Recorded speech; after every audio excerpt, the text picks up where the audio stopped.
ရုပ်ခန္ဓာကိုယ်ကြီးကပြင်းကျင်တဲ့လောက်ပြင်းနေ့စဉ်နဲ့အမျှဘလောက်ပဲပြင်းပြင်း getting older and older တနေ့ပြီးတနေ့အိုးလာမှာပဲဒါသူ့သဘောပဲသူ့ကိုဘလောက်ပြင်းပြင်းဘလောက်ထိမ့်ထိမ့်နော်ပြေမတွန့်အောင် botox ထိုးလဲတွန့်မှာပဲနောက်မရဘူးမိတ်ကတည်းလိမ့်လဲမရဘူးသပင်ဆေးဆိုးလဲတစ်ချောင်းပြီးတစ်ချောင်းဖြူလာမှာပဲမရဘူးသွားလည်းပဲကျိုးမှာပဲကျိုးချိန်ကြအဲ့တော့ရုပ်ခန္ဓာကိုယ်ကြီးကဘလောက်ပဲပြင်းပြင်းတဖြည်းဖြည်းဆွေးလာတာဆွေးလာတဲ့သဘောဟာသူ့မှာရှိတယ်အဲ့လိုတဖြည်းဖြည်းဆွေးလာတတ်တဲ့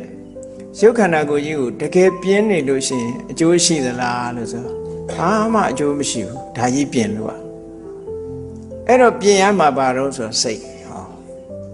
လူရဲ့စိတ်ကလေးကိုပြင်ရမှာဘာလို့လဲဆိုလူတွေမှာကြည့်လေအော်ဒီလူကစိတ်ကောင်းတယ်ဒီလူကစိတ်မကောင်း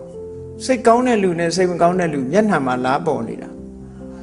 စိတ်ကောင်းနှလုံးကောင်းရှိတဲ့ပုဂ္ဂိုလ်ရဲ့မျက်နှာအချိုးပြုံးပြီးတော့မေတ္တာနှလုံးသားပိုင်ရှင်မျက်နှာကကြည်လင်းတယ်အေးဒေါသကြီးတဲ့ပုဂ္ဂိုလ်ရဲ့မျက်နှာဆိုလို့ရှိရင်နော်စုပုတ်နေတာ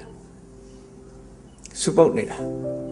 ဘယ်သူမှအဖက်မလုပ်တယ်လို့ပုံစံမျိုးကြီးဖြစ်နေဘာလို့လဲဆိုစိတ်ကူကဖြစ်နေ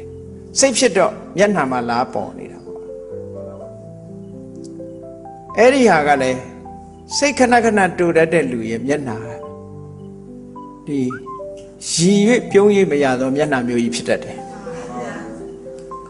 ဟုတ်တယ်အဲ့ဒါလေ